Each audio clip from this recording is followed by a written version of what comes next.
நமஸ்காரம்.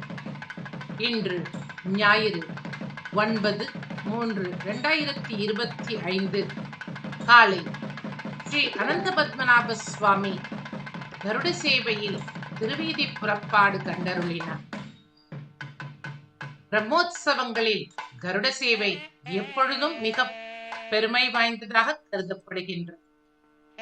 கருடனுக்கு சுபர்ணன், பன்னகேந்திரன், பக்ஷிராஜன், பதகேந்திரன், பெரிய திருவடி, புல்லரசு, ஓடும் புல், கொற்றப்புல், கருத்மான் என்று பல பெயர்கள் உண்டு. ஆழ்வார்கள் 4000 திவ்ய பிரபந்தத்தில் கருடனை போற்றி புகழ்ந்து பாடியிருக்கின்றார்கள். கருடன் பகவானுக்கு சாமரமாகவும் வாகனமாகவும் கொடியாகவும் இருக்கின்றார். பெருமாள் கோவிலில் மூலவரை வணங்குவதற்கு முன் துவஜஸ்தம்பத்துக்கு அருகில் இருக்கும் கருடனை வழிபட வேண்டும் என்று ஆகமத்தில் குறிப்பிடப்பட்டுள்ளது. பெரிய திருவடியாக கருடன் போற்றப்படுகின்றார். ஸ்ரீ கருடன் மகாவிஷ்ணுவின் சம்கர்ஷண அம்சமாக திகழ்கின்றார். விஷ்ணுவின் அனைத்து அவதாரத்திலும் கருடன் இருக்கின்றார். சதா சர்வ காலமும் இறைவனுடனேயே இருக்கும் பெருமை கருடனுக்கு உண்டு. கருட பகவான் வைகுண்டத்திலிருந்து திருப்பதிக்கு சுவாமி புஷ்கரணி என்ற குளத்தை கொண்டு வந்ததாக புராணம் கூறுகின்றது. பறவைகளில் நான் கருடன் என்று கருடனை பற்றி பகவான் ஸ்ரீ கிருஷ்ணர் பகவத்கீதையில் கூறியுள்ளார். கருடன் வேதஸ்வரூபி. வேத மந்திரங்களே கருடனின் உடல் அங்கங்களாக உள்ளன.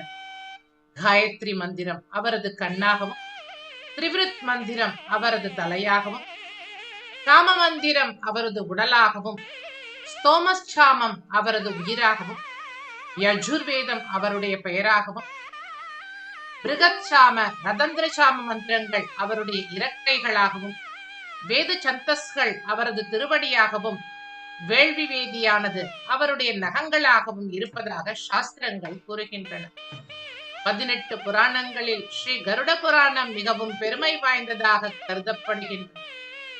மனிதனின் பிறப்பு, இறப்பு, வினைகள், பாவ புண்ணிய பலன்கள் பற்றி விவரித்து கூறும் ஸ்ரீ கருட புராணம் சாக்ஷாத் பெருமாளையே ஸ்ரீ கருடனுக்கு போதிக்கப்பட்டதாகும். கஷ்யபருக்கும் வினதைக்கும் பிறந்தவர் கருடன். கருடனுடைய சகோதரனாகிய அருணன் சூரியனுக்கு தேரோட்டியாக திகழ்கின்றனர். சுவாமி தேசிகன் கருட பகவானை புகழ்ந்து ஸ்ரீ கருட தண்டகம், ஸ்ரீ கருட பஞ்சாசத் முதலிய அற்புதமான கிரந்தங்களை இயற்றியுள்ளார். கருடன் ஸ்ரீவில்லிபுத்தூரில் பகவானுக்கு மாமனாராகவும் மாப்பிள்ளை தோழனாகவும் திகழ்ந்தாராம். மேலும் திருக்கண்ணங்குடி கஷேத்திரத்தில் கருடன் வைகுண்டத்தில் இருப்பது போல வினய கருடனாக காட்சியளிக்கின்றார். கருடன் திருவெள்ளியங்குடியில் தன் இரு கைகளிலும் சங்கு சக்கரத்தை ஏந்தியவராக காட்சியளிக்கின்றார். அதே போல திருத்தங்கள் ஸ்ரீரங்கத்தில் உள்ள அமிர்த கலச கருடன் மிக விசேஷமானவர். அப்படிப்பட்ட அற்புதமான கருட சேவையில் ஸ்ரீ அனந்த பத்மநாபன் அற்புதமான ரத்ன கிரீடம் அணிந்து திருச்சங்கத்தையும் ஆழியையும் தன் கைகளில் ஏந்தியவராய், மார்பினில் மகாலட்சுமியானவள் மின்ன கௌஸ்துப ரத்தினங்களையும் இன்ன பிற ஆபரணங்களையும் சார்த்திக் கொண்டு அபயவர்த ஹஸ்தத்தோடு அற்புதமாக தன் திருவடியை கருடன் தன் கைகளில் தாங்கும் திருக்கோலத்தில் வீதி புறப்பாடு கண்டருளினார். அழகான மலர் மாலைகள், மல்லிகையும் ரோஜாவும் இணைந்ததாகி அற்புதமான பல மாலைகளை அணிந்தவராக பெருமாள் வெண்பட்டு உடுத்தி கருடன் மேல் காட்சியளித்த வைபவத்தை நாம் கண்டு ரசித்துக் கொண்டிருக்கிறோம். வேதஸ்வரூபியான கருடனும் பகவானைப் போலவே வெண்பட்டு உடுத்தி பெருமானை சுமந்து கொண்டு திருத்துழாய் மாலைகளை கையில் ஏந்தியவாறு வீதி புறப்பாடு கண்டருள்கின்றார். கருடனின் கைகளில் அழகான அங்கவஸ்திரம் காட்சியளிக்கின்றது. இதற்கு ஒரு கர்ண பரம்பரை கதையும் உண்டு. பெருமாள் கிளம்பும் பொழுது அவருடைய பாதுகையையும் அவருடைய அங்கவஸ்திரத்தையும் கொண்டு வந்து சமர்ப்பிப்பது கருடனின் வழக்கமா. ஒரு நாள் ஆதிமூலமே என்று தன்னை காக்கும்படியாக கஜேந்திரன் அலற, பெருமாள் வெகு விரைவாக அவனை காப்பாற்றுவதற்காக 8 திருக்கைகளில் ஆயுதங்களை ஏந்தியவாறு வைகுந்தத்திலிருந்து மண்ணுலகம் நோக்கி வருகின்றார். அவருடைய பாதுகைகளை சார்த்திக் கொள்ளக்கூட அன்று பெருமாளுக்கு நேரம் இருக்கவில்லையாம்.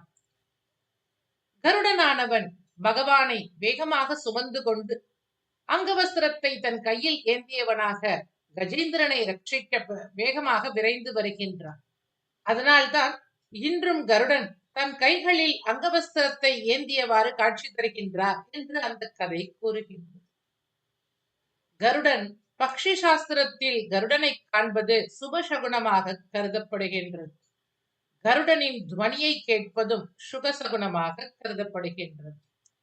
கருடனை வழிபட்டால் பாம்பு முதலான விஷப்பிராணிகளின் விஷத்திலிருந்தும் எதிரிகளின் பயத்திலிருந்தும் நாம் விடுபட்டு விடலாம். ஆலயங்களில் இருக்கும் கருடன் 2 பெரிய இறக்கைகளுடன் மனிதனின் தேக உருவம் கொண்டு வளைந்த மூக்குடன் கூட்டிய முகத்தோற்றத்தில் பெருமாளின் எதிரில் காட்சி தருவார். அஷ்டநாகங்கள் என்னும் 8 பாம்புகளை அணிகலனாக அமைந்திருப்பார். பெருமாளை தோளில் சுமந்து வருவது போல் அமர்ந்த நிலையில் ஒரு காலை மண்டியிட்டு ஒரு காலை சற்று உயர்த்தி இருப்பார். கருடனின் 2 பெரும் கரங்களும் பெருமாளின் பாதங்களை ஏந்துவதற்காக முன்புறம் நீட்டியபடி இருக்கும். நவரத்னங்களில் ஒன்றான பச்சை நிறமான மரகதக் கல்லை அணிந்திருப்பார். இந்த அணிகலனுக்கு கருடோத்காரம் அல்லது கருடமணி என்று பெயராகும்.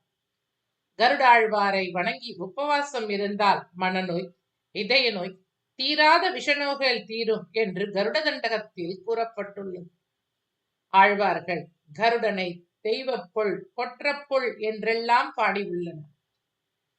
சந்திரகுப்த விக்ரமாதித்தன் முதலில் நாட்டின் நலனை கருதி டெல்லியில் ஒரு கருட ஸ்தம்பத்தை நிறுவினார். ராமாயணத்தில் நாகபாஷத்தால் கட்டுண்டிருந்த பொழுது கருட பகவான் வைகுந்தத்திலிருந்து வந்தவுடன் அவருடைய சிறகுகளின் ஒளியை கேட்ட மாத்திரத்திலும் கருடனை கண்ட மாத்திரத்திலும் நாகபாஷங்கள் விலகி ஓடியதை ராமாயணத்தில் நாம் காணலாம். ஒவ்வொரு யுகத்திலும் பகவான் அவதரிக்கும் பொழுது கருடன் அவருக்கு கைங்கரியம் செய்வதற்காக வந்து கொண்டே இருக்கின்றார். கிருஷ்ணாவதாரத்தில் நரகாசுர வதத்தின் போது பகவான் கருடனை நினைக்க கருடன் வைகுந்தத்திலிருந்து வந்ததாக ஸ்ரீமத் பாகவதம், யாதவாபியுதயம் முதலான காவியங்கள் கூறுகின்றன. இத்தகைய சிறப்பு வாய்ந்த கருட சேவையில் இன்று நாம் அனந்த பத்மநாப சுவாமி வீதி புறப்பாடு கண்டருளிய அற்புதமான வைபவத்தை நாம் அனுபவித்துக் கொண்டிருக்கின்றோம். ஸ்ரீ அனந்த பத்மநாபன் திருவடிகளே சரணம். गरुडगमन तव चरणकमलमिह मनसि लसतु मम नित्यम्, मनसि लसतु मम नित्यम्।